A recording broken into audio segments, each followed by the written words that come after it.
అధ్యక్ష, ఏప్రిల్ 5 నాడు జిఎస్టీ బిల్లును లోక్సభ ఆమోదించిన ఎంబడే భారతదేశంలో ఎన్నో బీజేపీ ప్రభుత్వాలు ఉన్నా ఆ బీజేపీ ప్రభుత్వాల ముఖ్యమంత్రుల కంటే ముందు ఏప్రిల్ 9 తారీఖు నాడు అత్యవసరంగా శాసనసభ సమావేశాన్ని ఏర్పాటు చేసి ఇంత అద్భుతమైన జిఎస్టీ బిల్లును నరేంద్ర మోడీ గారు తీసుకొచ్చిండ్రు. నరేంద్ర మోడీ గారు తెచ్చిన జిఎస్టీకి మేము సంపూర్ణంగా మద్దతు పలుకుతున్నాం. ఇదే కాకుండా వారు ఆ రోజు ఏం చెప్పిండ్రు, ఈ బిల్లుల మీద మోడీ గారిని ప్రశ్నించడానికి కాంగ్రెస్ పార్టీ ప్రయత్నం చేస్తే ఆ రోజు ఏమన్నారు, ఇక్కడ కూర్చున్న కల్వకుంట్ల చంద్రశేఖరరావు గారు, ప్రధానమంత్రిని మీరు నిలదీసినట్టు ఈ సభలో మాట్లాడతారా, మీరు మాట్లాడడానికే వీల్లేదని చెప్పి కాంగ్రెస్ సభ్యులను దబాయించి జిఎస్టీ బిల్లుకు 100% అక్కడ రాజ్యసభలో లోక్సభలో మద్దతు పలకడమే కాకుండా ప్రత్యేక శాసనసభ సమావేశాలు ఏర్పాటు చేసి సంపూర్ణంగా నరేంద్ర మోడీ గారికి మద్దతు పలికినరు. Point number 1. అదేవిధంగా 2018 జూలై 21 నాడు మోడీ గారి కేంద్ర ప్రభుత్వం మీద కాంగ్రెస్ పార్టీ అవిశ్వాస తీర్మానం ప్రవేశపెడితే ప్రతిపక్ష పార్టీలని కాంగ్రెస్ ప్రవేశపెట్టిన అవిశ్వాస తీర్మానానికి అనుకూలంగా ఉంటే ఆనాడు అవిశ్వాస తీర్మానంలో ప్రతిపక్షాలకు మద్దతు ఇవ్వకుండా మోడీ గారికి మద్దతు ఇవ్వడానికి ఓటింగ్లో పాల్గొనకుండా వాకౌట్ చేసి బయటకు వెళ్ళిపోయినారు అధ్యక్ష. అంటే వాకౌట్ చేయడం కూడా మోడీ గారికి మద్దతుగా ఆ ప్రభుత్వాన్ని నిలబెట్టడానికి 2018లో ఇచ్చేసిండ్రు అధ్యక్ష. అదేవిధంగా రైట్ టు ఇన్ఫర్మేషన్ యాక్ట్, అసలు ఈ దేశంలోనే సమూలమైన మార్పులు పారదర్శకమైన పరిపాలన అందించడానికి ఆనాడు యూపీఏ ప్రభుత్వం మన్మోహన్ సింగ్ గారు ప్రవేశపెట్టిన ఆర్టీఐ యాక్టును తూట్లు పొడచడానికి 2019 జూలైలో ప్రవేశపెట్టిన సవరణ బిల్లుకు కంప్లీట్గా రాజ్యసభలో మెజారిటీ లేకపోతే 240 రాజ్యసభ ఎంపీలు ఉంటే 113 మంది మాత్రమే బీజేపీకి ఉంటే ఆ రోజు ఆ బిల్లును ఆమోదించుకోవడానికి టీఆర్ఎస్ రాజ్యసభ సభ్యులు జోగినిపల్లి సంతోష్ కుమార్ గారు ప్రత్యేక విమానం వేసుకొని రాజ్యసభలో పాల్గొని ఆర్టీఐ సవరణ చట్టానికి ఓటేసిన మాట వాస్తవం కాదా? అంటే టీఆర్ఎస్ రాజ్యసభ సభ్యుడు ప్రత్యేక విమానంలో వెళ్ళి అక్కడ నరేంద్ర మోడీ గారికి మద్దతు పలికింది ఆ పార్టీ అధ్యక్షుడు ఆనాటి ముఖ్యమంత్రి చంద్రశేఖరరావు గారు అనుమతి లేకుండా చేయగలడా సాహసం అధ్యక్ష? ఇది అప్పుడే వీరు మర్చిపోయినరా? అదేవిధంగా నోట్ల రద్దు ఈ దేశంలో ఉండే చిరు వ్యాపారుల యొక్క జీవితాలతో చెలగాటమాడింది.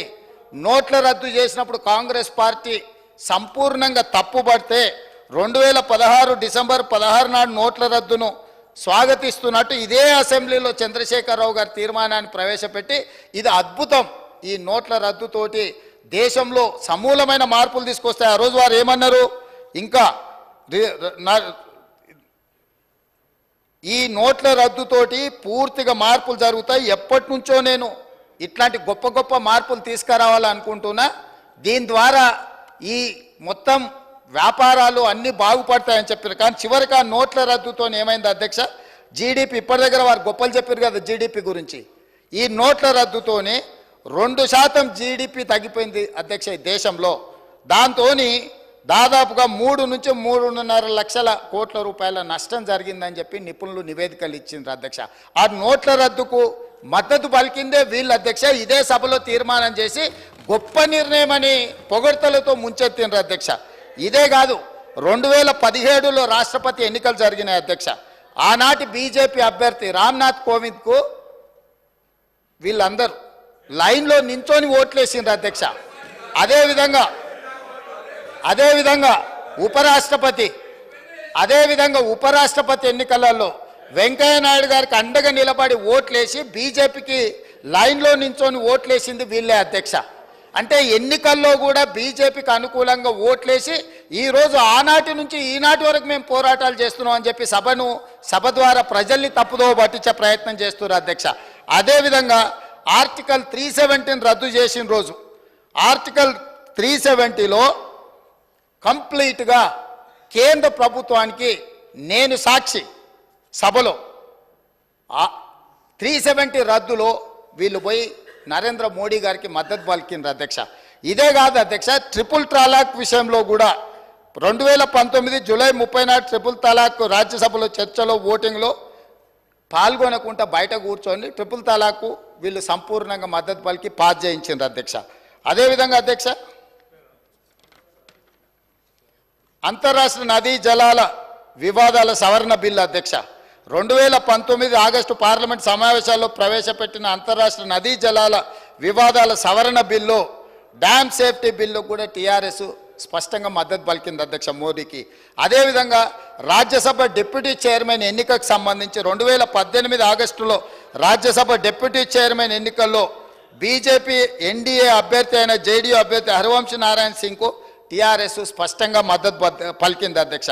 అదేవిధంగా విపక్షాల ఉమ్మడి అభ్యర్థి కాంగ్రెస్ ఎంపీ హరిప్రసాద్ మీద 20 ఓట్ల తేడాతో వాళ్ళు అంటే ఆ రోజు కంప్లీట్గా ఉమ్మడి ప్రతిపక్షాల అభ్యర్థిని ఓడించడానికి బీజేపీకి మద్దతు పలికి ఆ ఎన్నికల్లో టీఆర్ఎస్ వాళ్ళకు అనుకూలంగా ఉన్న ఒకసారి ఓట్లేసిన రెండోసారి వాళ్ళు ఇదే రాజ్యసభలో మిగతా విషయాలలో గైర్హాజరైంది అధ్యక్ష. అదేవిధంగా సాగు చట్టాలు, ఇప్పుడు వారి చట్టాల గురించి ఇక్కడ తీర్మానం అంటుండే అధ్యక్ష. పార్లమెంట్ ప్రొసీడింగ్స్ తీద్దాం అధ్యక్ష. 2020 డిసెంబర్ 27 నాడు ప్రగతి భవన్లో నిర్వహించిన ఉన్నత స్థాయి సమీక్షా సమావేశంలో కేంద్రం తీసుకొచ్చిన సాగు చట్టాలను కేసీఆర్ గారు స్వాగతించిండ్రు. మీరు కావాలంటే ఆనాటి పేపర్లను అన్నిటినీ తిరిగేయండి. పంటలు కొనుగోలు చేసేందుకు ఆ రోజు వారు మాట్లాడింది ఏంది అధ్యక్ష, పంటలు కొనుగోలు చేసేందుకు ప్రభుత్వం వ్యాపార సంస్థ కాదు, రైసు మిల్లరో దాల్ మిల్లరో అసలే కాదు, కొనుగోలు అమ్మకాల బాధ్యత ప్రభుత్వ బాధ్యత కాదు. మద్దతు ధరతో కొనుగోలు జరపడం ద్వారా రాష్ట్ర ప్రభుత్వానికి 7,500 కోట్ల రూపాయల నష్టం వచ్చింది. కేంద్ర ప్రభుత్వం తెచ్చిన కొత్త వ్యవసాయ చట్టాలు ఇదే చెబుతున్నాయి. ఈ విధానం ఉత్తమమని చంద్రశేఖరరావు గారు రైతు వ్యతిరేక నల్ల చట్టాలకు మద్దతుగా మాట్లాడిండు. ఆనాటి పేపర్లు తీసి మీరు తిరిగేయండి, వారు ఏ విధంగా మద్దతు పలికినరో మనకు తెలుస్తుంది అధ్యక్ష. ఇవన్నీ కాదు అధ్యక్ష, చివరిగా 2 విషయాలు నేను ప్రస్తావించదలుచుకున్నా అధ్యక్ష. 2016 ఆగస్టు 7 మిషన్ భగీరథ ప్రారంభోత్సవం కోసం మెదక్ జిల్లా కోమటిబండకు ప్రధానమంత్రి గారు వచ్చారు. అక్కడ ఏం మాట్లాడిండు అధ్యక్ష మన రాష్ట్ర ముఖ్యమంత్రి గారు, ఆనాటి ముఖ్యమంత్రి? మీరు ఒక్కసారి రికార్డులు తిరిగేయండి. నేను తెలుగులో సింపుల్గా చెప్పదలుచుకున్నా అధ్యక్ష. సభా సమయం అత్యంత కీలకమైన అంశాల మీద చర్చించాల్సిన అవసరం ఉంది కాబట్టి ఇప్పుడు నేను బాధ్యత గల తెలంగాణ ముఖ్యమంత్రిని, మాకు కేంద్రం నుంచి 50,000 కోట్లు కావాలి, 1,00,000 కోట్లు కావాలని కోరబోము. మాకు మీ ప్రేమ మీ ఆశీర్వాదం ఉంటే చాలు.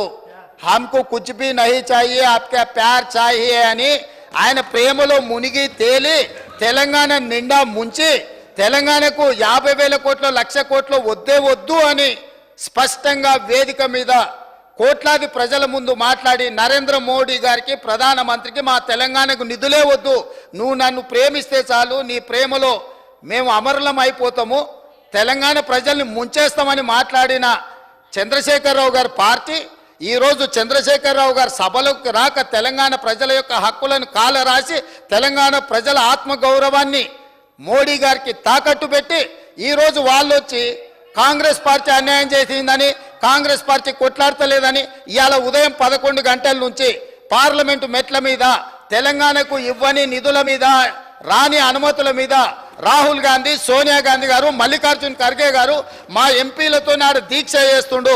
నీ రాజ్యసభ ఎంపీలు ఎక్కడున్నారో ఒకసారి లెక్క పెట్టుకో.